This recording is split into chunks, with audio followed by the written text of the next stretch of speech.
انا بے شک ہم نے، یہ اصل میں تھا اننا، کیا تھا؟ اننا، تبھی ہم نے بے شک اور ہم مطلب کیا بے شک ہم نے. ایک تھا انا جس کا معنی ہے بے شک، اور نا کا مطلب ہوتا ہم، تو اصل میں تھا اننا، لیکن جیسے من من کو ملا دیا تو کیا بن گیا؟ ممن. اسی طرح اننا کو جمع کر کے کیا بنا دیا؟ انا بے شک ہم نے، ارسلنا کا بھیجا ہم نے آپ کو، ارسل یرسل ارسال رسالت سے، یعنی رسول بنا کے بھیجا. کس کی طرف اشارہ ہے؟ کا سے مراد کون ہے؟ محمد صلی اللہ علیہ وسلم. ہم نے آپ کو بھیجا، اور ہم سے مراد یہاں اللہ سبحانہ وتعالی. بالحق کی، حق کے ساتھ یعنی ہدایت کے ساتھ، بشیرن خوشخبری دینے والا. بشیرن کا لفظ جو ہے یہ بشارت سے ہے. بشارت کس کو کہتے ہیں؟ گڈ نیوز، ایسی خبر جو خوشی دے، ایسی خبر جو بندے کو خوش کر دے. بشیرن بشارت دینے والا، ونذیرن اور ڈرانے والا. اب دیکھیے نا اپوزٹ دونوں ساتھ ساتھ آ گئے.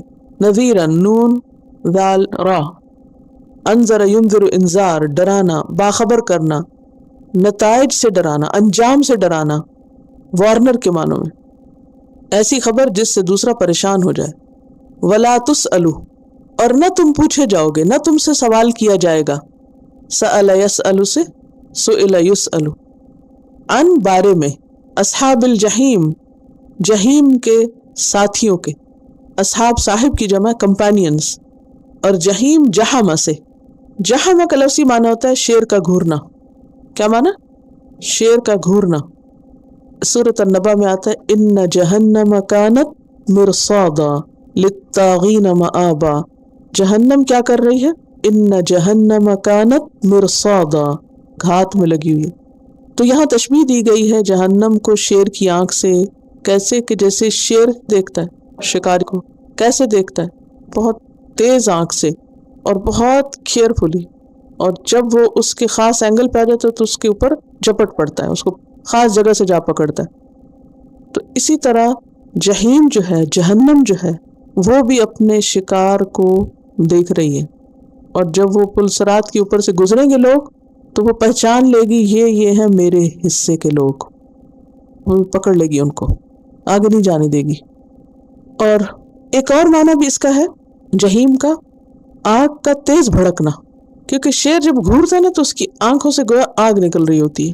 تو اسی طرح جہنم ایسے بھڑک رہی ہوگی کہ اس کی چنگاریاں کیسے ہوں گی؟ قرآن مجید میں ایک اور جگہ پر آتا ہے کہ جیسے اچھلتے اونٹ، یعنی جہنم اپنی بڑی بڑی چنگاریاں اچھال رہی ہوگی. ان اس کے شعلے کلا انہا لظا، بھڑکتی آگ ہے. نزاعۃ للشوا، جو کھال کو چاٹ جائے گی. یعنی انسان دور بھی کھڑا ہوگا نا، اوپر سے گزر رہا ہوگا نا، تو اس کا شعلہ جا کے اس کو جھلس جائے گا. یعنی صرف شعلے کے گزرنے کی دیر ہے کہ کھال بہ جائے گی انسان کی. اصحاب الجحیم، جہیم اور جہنم یعنی ایک ہی چیز. جہنم کا ایک دوسرا نام ہے اس کی خاص صفات کی وجہ سے. اور ویسے بھی آپ نے دیکھا ہوگا کہ اگر ایک لفظ کی بار بار ریپیٹیشن ہونا تو اس کا اثر ختم ہو جاتا ہے. کلام میں ہوتا ہے ایسے، کبھی محسوس کیا؟ جی، کلام میں اگر ایک لفظ بار بار بولا جائے تو اس کی انٹینسٹی ختم ہو جاتی ہے. تو جہیم جہنم یہ بھی تو کہا جا سکتا تھا اصحاب جہنم، اصحاب النار، لیکن کہیں نار آیا، کہیں سعیر آیا، کہیں جہنم آیا. مختلف لفظ آتے ہیں تاکہ انسان اس کو فیل کر سکے، اس کی انٹینسٹی کو سمجھ سکے.